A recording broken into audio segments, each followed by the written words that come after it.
He was just repeating what I had said in the locker room after the game.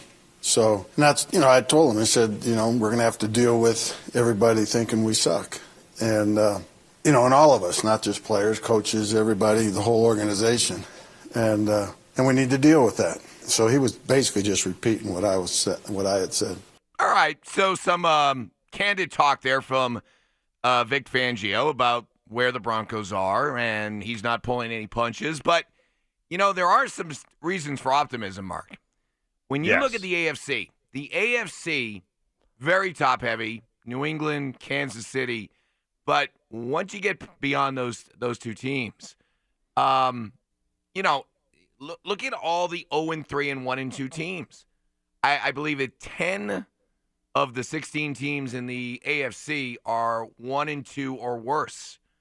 So what I'm saying is, if you have to get off to an 0-3 start and still harbor some hopes to make the playoffs, this would be the year in the AFC to do it. Oh, yeah. Listen, Mike, how different would the narrative be right now if this team, which it certainly could be, was sitting at 2-1? Like, it would be completely, there'd be a completely different, feel to what's going on. And, I look at that and I'm like, hey, I get that it's frustrating. I get that it's not a great way to start. But I used to have a coach that said this all the time, man. I always loved this saying. The only place you start on top is when you're digging a hole. That's it.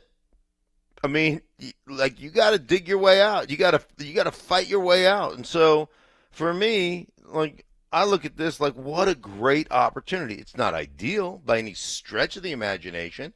But with that said, I mean, you still have an opportunity. That's all I'm talking about. In the way too early look at the current playoff picture in the AFC, there are 6 teams that make the playoffs.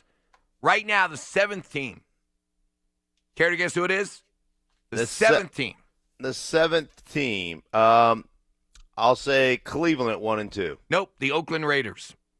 The Oakland Raiders are currently the 7th place, 1 spot out of making the playoffs. So, 0-3 start, not where you want to be, but it does not mean that it's a death knell for the season yet. Better be Jacksonville, though. Next on the Morning Brew. From center, play fake, sets up, play action. Hit as he throws, and a diving interception on the near side. Bears have taken the ball away. It's Kyle Fuller. They say down there, and Fuller keeps on running into the end zone just because. Keenum, there's the interception. Oh, boy. Yeah, Our boy Case came. That's the case I know. Yes. That's the case I know. Exactly. Look good. 30 of 43 for 332 yards. I learned what it is to be a franchise quarterback. 2 touchdowns, 3 interceptions, 2 lost fumbles. And, Mark, here's where I have to admit you were right. Khalil Mack is not just better, but much better right now than Von Miller. He was full one-man wrecking crew last night. Khalil Mack, 3 tackles, 2 sacks, 2 forced fumbles. He was what Von Miller used to be.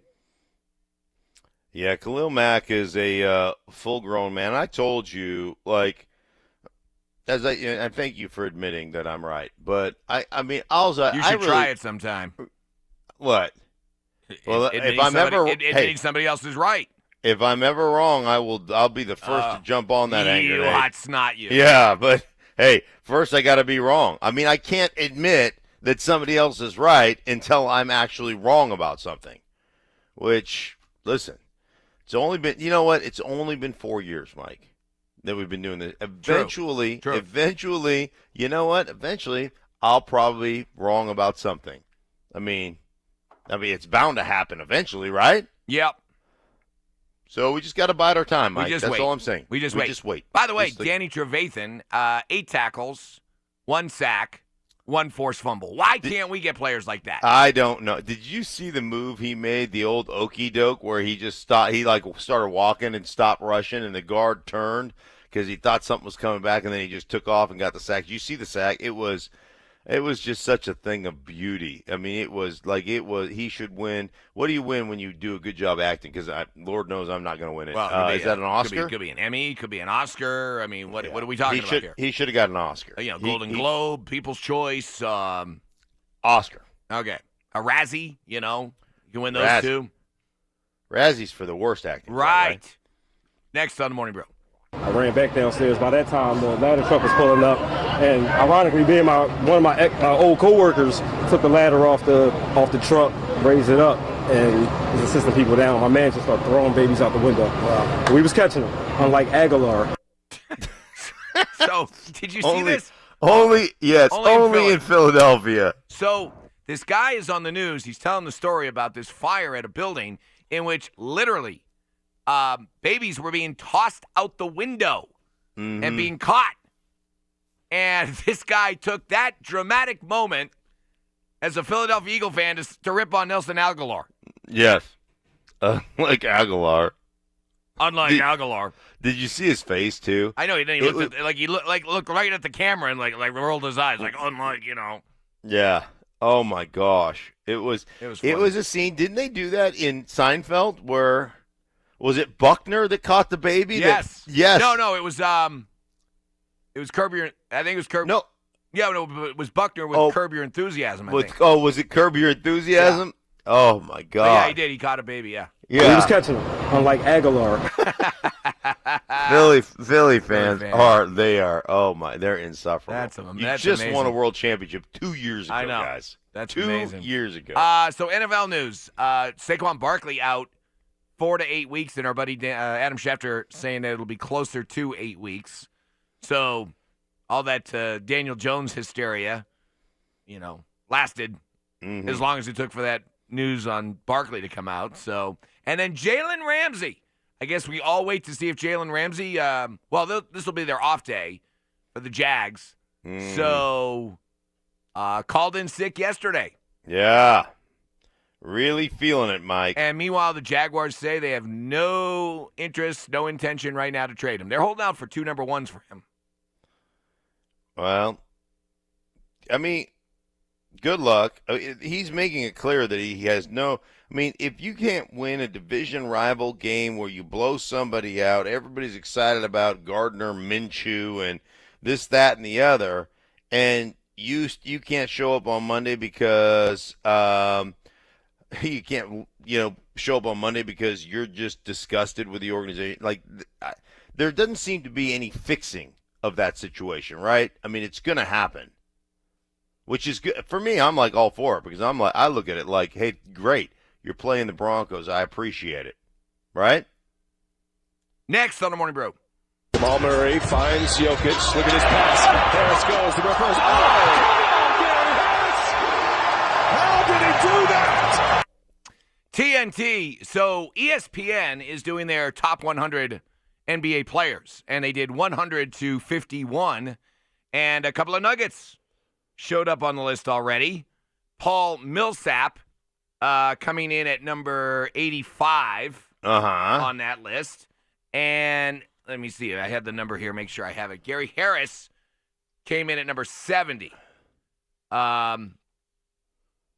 2 guys, though, who are both down from where they were last year. They were ranked last year. Millsap was at 61. He drops to 85. Harris was at 43. He drops down to 70. Huge expectations for the Nuggets this season. Western Conference Finals are bust. But I not so much Millsap, but I would point to Harris. You talk about a guy who, if healthy, is one of the better 2 guards in the league. But he is, when I think of some of the X factors for the Nuggets to be able to get to where we think they should get, right? I start with a guy like Gary Harris. Yeah, Gary Harris has to be big, and you talk to guys. I talked to Tom Izzo about Gary Harris, and just was praised Gary Harris, his toughness, his kind of football mentality, all those things. He just has to be healthy, but he's a really good player. Again, the top 100 in the NBA. Remember, there's only there's 12 and 3 swing guys on your roster, so 15 guys and 30 teams. Like, I think it'd probably be better if they didn't do the top 100 because there's 1,700 guys or so that play in the NFL. Like, it's just not as big it should be the top 40 players or 30 players, right? Well, and that's why, the top from 100 to 51 is nice, but like you said, you're going to be more interested to find out, where does Jokic, where does Jamal Murray come in the top 50? That's where you'll have a good debate. So. Yeah, so the top 100 is a little bit but it's good for those guys. That's great.